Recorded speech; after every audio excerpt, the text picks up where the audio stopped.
If your man is lusting after other women online, I'm working with a reporter where we interviewed girls on my Instagram stories to see how this is impacting them. When asked if his porn use led to infidelity, 72% of them said yes, it led to infidelity. When asked if his porn use has negatively impacted them being intimate with their partner, 99% of the girls said yes. When asked if his porn use has negatively impacted their self-esteem, 99% of the girls said yes. When asked how has his porn use impacted you, and they can choose from being insecure about their bodies and looks, feeling a lack of self or trust in others, or having increasing anxiety, 78% said all of the above. When asked if their partner's porn use has negatively impacted their perception of honesty in the relationship, 99% said yes. You are not overreacting, you are not being insecure, you are extremely justified to be hurt by his actions because it is extremely emotionally and psychologically abusive. I'm not sure if I use the real word, I'm going to get shadow banned, so I'm going to say the word corn instead of the word that sounds a bit like it.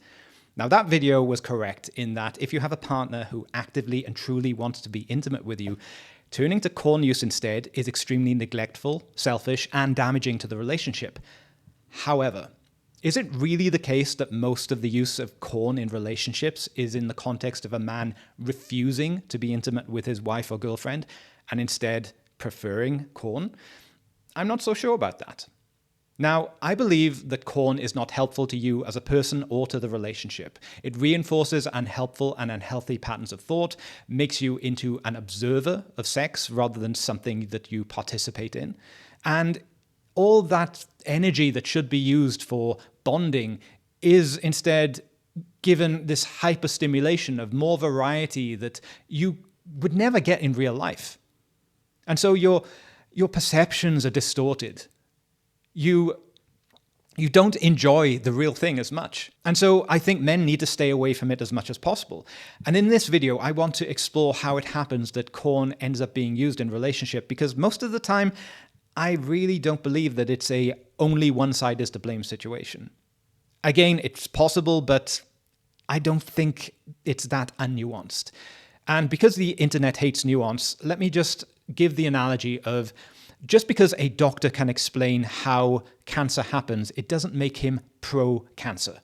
So this video is not pro-corn at all. Now, sexuality comes into Maslow's hierarchy of needs at the third level as a psychological need. For men, it is the way that we feel loved. Through sex, a man feels like he's connected with his partner. He belongs to her and she belongs to him. It's the glue that keeps us engaged in the relationship. But part of it also has a physiological need.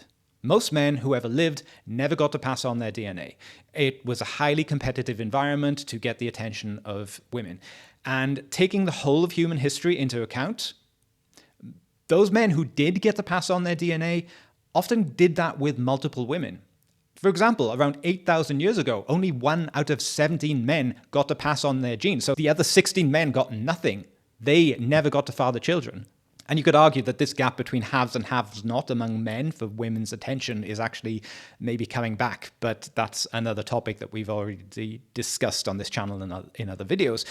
But I want to just draw on the fact that we aren't naturally evolved to be with one person. So when you enter into a monogamous relationship, there's a lot of sexual energy being directed at that one person. And if your levels of sexual desire are well matched, it can work really, really well. But the problems can start if they are not. And many men turn to corn not because they prefer it over having sex with their partner, but because their partner isn't able or willing to meet those needs as often as he needs. Many women don't understand this, but the male sex drive is so much always on. It's so much more active than women's.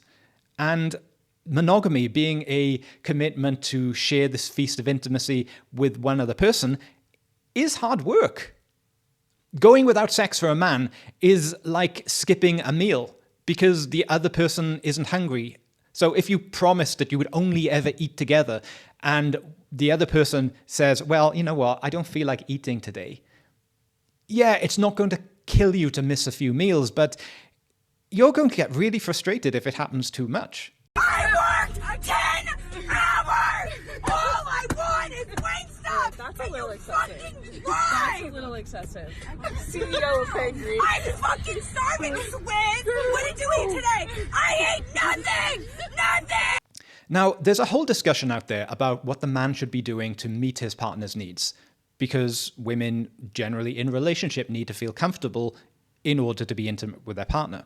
Sure, there are some men who really have a lot of work to do on that, but whether or not he's actually doing that work and meeting her needs in that way, if the sexual relationship doesn't match his physiological need, his brain is going to make him think about it in the same way that you might think about food when you haven't eaten all day. So going back to the analogy of eating together, imagine you had planned that you would go out for this great meal together, and then your partner calls you and she says, you know what, I don't think I want to eat today. And you're not allowed to eat either. So you're coming home, you've been really looking forward to going out on this meal with her, and you don't think you can actually make it through the rest of the evening without being grouchy and irritable because you're hungry. So you stop at McDonald's on the way home. Sure, it isn't what you really want. You know it's crap, but it's something. Your stomach is full and you can actually get on with life and not think about food all the time. But maybe you're also left feeling like you failed because you let your hunger get the better of you and you ate junk food. And I believe this mismatch is where much of the problem of corn use occurs within a relationship. While there were commenters in that original video tearing their hair out, screaming that corn use is infidelity, and perhaps it is in some way, but to say it's on the same level as actually going out and meeting another person with the risk of STDs and other complications and pregnancies, it's not at that level. But the truth is that some relationships can only continue because the man is using corn to placate his sex drive, because otherwise it would lead to him cheating or just leaving his partner. And the guys usually aren't enjoying this either. He would rather be emotionally closer, deeper in love with his partner, but instead he feels more distant, stuck in the nightmare that this life as it is not the way that he wanted it. And deep down, most men, if they're honest with themselves, know that looking at corn is beneath them. They don't want to look. They want to do. And here I think there's a real empathy failure on the women who put 100% of the blame on their partner turning to corn, because they often don't think beyond their own comfort zone and don't think about what their partner is going through. If they think sex isn't important for me, so why should it be to my partner? Why should there be any problem? He should just only think of me. Well, you can't be surprised, because jerking off to the imagination of someone who you wish wanted you but isn't showing it at all isn't going to turn him on. In fact, it's such a depressing and heartbreaking thought that he probably uses corn to just take him away from his life and even from himself. To forget that his life isn't the way that he wants it to be, just to get rid of that urge so that he can be in the relationship minus his oh-so-inconvenient sex drive.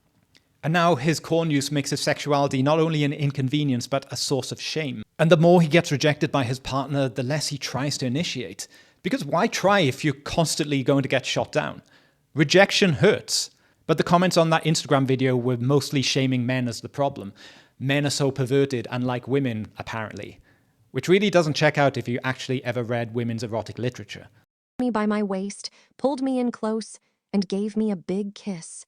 And then we lived happily ever after. He me in my and grabbed my and in my I'm your daddy. As I keep saying, this is in no way a defense of corn use in a relationship. I believe it's deeply unhealthy and not a long-term solution. I'm just explaining why it might happen. In a relationship, both partners are responsible for the sexual health of that relationship. If you're a man in a relationship and you're using corn to be able to remain in that relationship, my only advice to you is stop. Yes, you'll be frustrated. In some ways, you'll be given the opportunity to become someone who is in mastery of his sexual urges, not bound by them. But I don't think celibacy in a relationship is something that you should expect of someone either. So I don't think that it's a reasonable expectation from one partner who is not interested in sex to expect their partner to match that lack of interest. But when you are frustrated, your sexual energy gets converted to decisiveness, and you're better able to speak up for yourself. And maybe you can get to a place where you're able to speak very frankly and very directly to your partner. And in many cases, men are more respected and more attractive to women because they speak up for themselves, because they are their real full self. And maybe that will lead to conversations that could actually direct the relationship in a healthier way. But it could also end the relationship. But at least you're having those conversations from a place of honesty and authenticity without suppressing a critical part of yourself and being held back by shame. Being real is difficult, but worth it. So don't let corn use take you away from that. You are meant for better things. If this video was useful to you, please hit like and subscribe and hit the bell notification icon if you want to know when I've released a new video. Thank you very much for listening.